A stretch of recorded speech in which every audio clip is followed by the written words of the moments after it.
नमस्कार, मैं हूं आपके साथ मयंक। तो देखिए आज का जो थंब है वो भी थोड़ा सा आपको अलग लग रहा होगा। खुदा बंदे से खुद पूछे बता तेरी रज़ा क्या है। देखिए जैसा कि आपको पता है कि फ्राइडे जो बीता गया, मैं जब ऑफिस के लिए आता हूं, मैंने पहले भी अपने कुछ वीडियो में बताया है, तो रास्ते में एक मॉस्क है, मस्जिद है, मैं वहां से गुजरता हूं, मेरे कुछ मित्र वहां मिल जाते हैं। आपको पता ही है, कभी हमारी उनसे रुकता हूँ मैं 15-20 मिनट, हमारी अलग अलग मुद्दे पे चर्चा होती है और मैं उनकी बातें सुनता हूँ। मेरा मकसद बेसिकली ये होता है कि भाई लोग क्या सोच रहे हैं। ये बहुत ज़रूरी होता है कि आप वीडियो बना रहे हैं तो वीडियो आप अच्छा वीडियो बनाएं, लोगों की राय क्या है, उन वो क्या सोचते हैं वो भी सामने रखा जाए, सिर्फ अपनी बात ना की जाए, सबकी राय सामने रखी जाए। तो ऐसी जो है बीता शुक्रवार, एक तो मैं क्षमा चाहूँगा आपसे कि थोड़ा लेट हो गया, ये वीडियो पहले ही पोस्ट करना चाहिए था लेकिन वक्त कई बार नहीं मिल पाता है। तो ये बात असल में पिछले जुम्मे की है, शुक्रवार की है। मैं घर से निकला ऑफिस जाने के लिए, रास्ते में एक मॉस्क है, वहीं पे मेरे दोस्त मिल जाते हैं, तो उनसे मेरी चर्चा शुरू हुई। अब इस बार जो चर्चा थी, वो चर्चा का मुद्दा था कि भाई अब आगे अमेरिका और ईरान के न्यूक्लियर टॉक्स का होगा क्या। क्या फिर से जंग होने वाली है, क्या फिर से जंग के आसार दिखाई दे रहे हैं। इस तरह की चर्चा होने लगी हमारी। और ये भी हुआ उसमें कि भाई आखिर इस जंग से क्या हासिल हुआ है। जो 12 दिन की जंग हुई ईरान और इसराइल के बीच में, और अमेरिका भी हमले किए, उसका नतीजा क्या निकला। तो इस जंग के दौर इस चर्चा के दौरान एक बात निकल के सामने ही आई कि देखिए इस जंग के बाद, इस 12 दिन की लड़ाई के बाद आप देखिए सबसे बड़ी चीज़ हासिल क्या हुई। सबसे बड़ी चीज़ जो हासिल हुई, इसका जो सबसे बड़ा नतीजा ये था कि ईरान का जो हौसला था वो साहब पहले के मुकाबले और आगे बढ़ चुका है, और मजबूती के साथ ईरान आगे बढ़ रहा है। देखिए ऐसा कोई फील्ड नहीं बचा जिसमें ईरान जो है वो तेज़ी से तरक्की नहीं कर रहा हो। आप देखिए साइंस और टेक्नोलॉजी के फील्ड में तो खामेनी साहब ने खुद ही ये बात कही कि अब ईरान जो है वो पीछे नहीं रुकेगा। मैंने अपने कई वीडियोस में बताया। आप देखिए स्पेस रॉकेट्स जो हैं वो टेस्ट हो गए हैं। पिछले 1 महीने की बात करते हैं, अब ये जो वॉर रुका है बस उसकी उसके उसके बाद की बात करिए। स्पेस रॉकेट जो है वो टेस्ट हो गया, सैटेलाइट जो है वो आसमान में जो है सफलतापूर्वक जो है स्पेस में लॉन्च हो चुका है। नई मिसाइल का टेस्ट हो गया है, S-400 का टेस्ट हो गया है। ईरान को जो है वो चाइना ने अपने फाइटर जेट दे दिए हैं, अपना डिफेंस सिस्टम दे दिया है। राडार्स जो है वो रशिया से मिल गए। मतलब आप देखिए जहां जहां कमी थी वो कमी सबकी सब पूरी हो गई। और ऐसा लगता है कि मानो दुगनी गति से, बल्कि कई गुना तेजी से जो है ईरान वो आगे बढ़ रहा है कि अब कोई कसर नहीं छोड़नी है। तो ये हमारी चर्चा का मुद्दा था कि भाई इस पूरी जंग में ईरान को नुकसान होने की बजाय ईरान को तो फ़ायदा हो गया।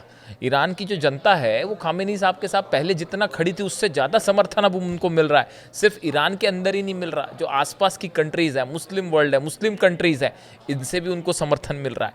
और देखिए एक बार फिर से मैं इस पर आता हूँ कि जो थंब है हमारा, ये असल में अल्लामा इकबाल जो हैं उनकी पंक्तियां हैं कि खुद ही को कर बुलंद इतना कि हर तकदीर से पहले खुदा बंदे से खुद पूछे बता तेरी रज़ा क्या है।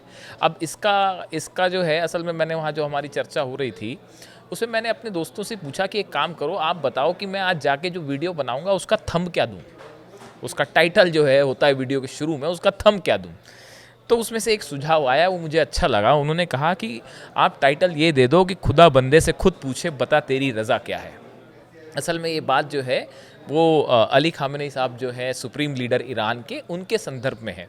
देखिए आप इस पूरे पिछले 2-2.5 महीने में आप देखिए, या युद्ध की बात भी कर लीजिए या पिछले 6 महीने की बात करिए, आप देखिए कोई मौका ऐसा नहीं था, चाहे जंग की हालात हों, हमले हो रहे हों इसराइल पे, इसराइल हमले कर रहा हो, अमेरिका हमले हो रहा हो, एक पल भी ऐसा नहीं था जिस समय ईरान के सुप्रीम लीडर या ईरान की सरकार जो है किसी से डरी हो।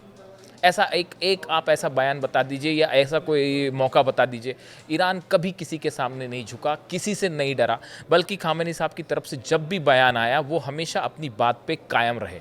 वो हमेशा ईरान को आगे बढ़ाने की बात करते रहे, ईरान के हौसले की बात करते रहे, ईरान की जो जनता है उसको एकजुट करने की कोशिश करते रहे। देखिए मुश्किल समय में, देखिए जब अच्छा आपका वक्त चलता है तो हर किसी का हौसला बुलंद ही होता है, आप जब अच्छी स्थिति में होते हैं। लेकिन आपकी असली जो टेस्ट होता है, असली जो इम्तिहान होता है वो होता है मुश्किल वक्त में। और आप देखिए, और मुश्किल वक्त में जब आपके समय आपके ऊपर बहुत सारी जो है आफत आ गई हो, उस समय आपका टेम्परामेंट कैसा है, उस समय आपका कितना अपना हौसला दिखा पाते हैं, आपका कितना जज्बा कायम रहता है, ये इस बात को बताता है कि आप जो है वो अंदर से कितने स्ट्रांग हैं। देखिए, इज़राइल ने जो है इसका नाम दिया था ऑपरेशन राइजिंग लॉयन, लेकिन मेरे एक मित्र का कहना था कि असली लॉयन तो जो है मिडिल ईस्ट का वो ईरान निकल आया। वो जो है ऑपरेशन का नाम इजराइल ने दिया था, लेकिन असली शेर तो ईरान है, ऐसा कुछ लोगों का कहना था। तो बड़ी नोटिसेबल बातें थी। तो उन्होंने कहा कि देखिए, ये जो खामेनेई साहब हैं या ईरान जो था वो इतनी हर तरफ से हमले झेलता रहा और अकेले लड़ता रहा। रूस की तरफ से कोई खास उस समय मदद नहीं मिली, चाइना की तरफ से मदद नहीं मिली, अकेला ईरान लड़ता रहा, मुकाबला करता रहा और इजराइल के ऊपर ज़बरदस्त हमले किए। किसी भी एस्पेक्ट में आप देखें, ईरान झुका नहीं। तो इसीलिए जो है वहाँ मौजूद एक शख्स का कहना था कि आपको अपना थंब देना चाहिए कि खुदा बंदे से खुद पूछे बता तेरी रज़ा क्या है। जो इस पूरे समय में अली खामेनेई साहब ने जो एक प्रकार का टेम्परामेंट कैरेक्टर शो किया, ये वाकई काबिल तारीफ़ है। ऐसा उसका कहना था। एक शख्स जो थे वहाँ पे मॉस्क के बाहर थे, उनका कहना था कि आप देखिए कि मानो ऐसा लगता है कि जो हौसला और हिम्मत अली खामेनेई साहब ने और ईरान की लीडरशिप ने दिखाई, जो ईरान के अलग अलग सेना के अधिकारी थे या वहाँ के राजनेता हैं, उन्होंने हर मुश्किल वक्त में भी जो हिम्मत हौसला दिखाया, तो मानो ऐसा लगता है कि खुदा जो है वो खुद बंदे से पूछ रहा हो बता तेरी रज़ा क्या है। तो ये बात जो मुझे लोगों ने कही, ये बड़ी स्ट्राइकिंग थी कि ऐसी हमारी पिछली चर्चा भी अगर आपको याद होगी तो वहाँ पे एक बुज़ुर्ग व्यक्ति थे, वो इस बार भी मुझे नहीं मिले, कई बार मिल जाते हैं वो।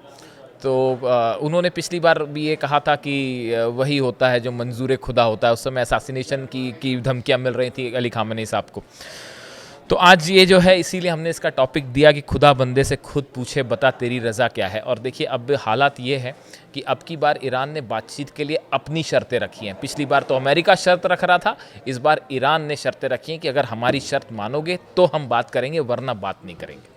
तो देखिए, इस पूरी युद्ध के दौरान, इस जंग के दौरान, और देखिए हमने आप तक हमेशा है ना, हम कोशिश करते हैं कि जो सटीक खबरें हैं वो पहुंचाएं आप तक। हम कोई ऐसी बात ना करें जो कि सही ना हो, या कोई ऐसी बात ना करें जो आधी अधूरी खबर है वो आप तक पहुंचा दें। हमने देखिए आप तक जो भी वॉर के दौरान भी जो खबरें पहुंचाई, आप देखिए कुछ दिनों बाद वो सटीक साबित होती हैं। हमने S-400 की बात की तो कई दर्शकों ने बोला कि अभी S-400 पहुंचा है कि नहीं पहुंचा है, और देखिए अगले दिन दुनिया भर के अखबारों में, दुनिया भर के मैगजीन्स में खबर थी कि ईरान ने S-400 मिसाइल का टेस्ट किया है। ऐसी कई बातें होती हैं। देखिए, तो इसलिए कुल मिला के कहने का मतलब ये है कि हमारी कोशिश ये होती है कि हम दुनिया भर से इंफॉर्मेशन कलेक्ट करके आप तक पहुंचाएं, और सबसे बड़ी बात है लोगों की राय भी पहुंचाएं। इसलिए ये एक वीडियो कोशिश रहती है मेरी कि ऐसे बनाया जाए जो थोड़ा युद्ध से हटके हो, जहाँ पे लोग क्या सोचते हैं। ऑब्वियसली मैं इंडिया में हूँ तो मैं इंडिया के लोगों से ही बात करता हूँ, इंटरेक्शन करता हूँ, तो उनसे उनकी कुछ बातें आप तक रखने की कोशिश करता हूँ। तो इसीलिए आज का जो थंब था, उम्मीद है कि अगर आपको ये पसंद आया तो आप कमेंट करके ज़रूर बताइए कि ये बात आपको कैसी लग रही है कि खुदा बंदे से खुद पूछे बता तेरी रज़ा क्या है। ऑब्वियसली अली खामेनेई साहब के लिए बात कही गई है, और बहुत बड़ी संख्या में हिंदुस्तान में लोग हैं जो उनको बहुत ज़्यादा पसंद करते हैं और उनका जो है उनका इस्तकबाल करते हैं।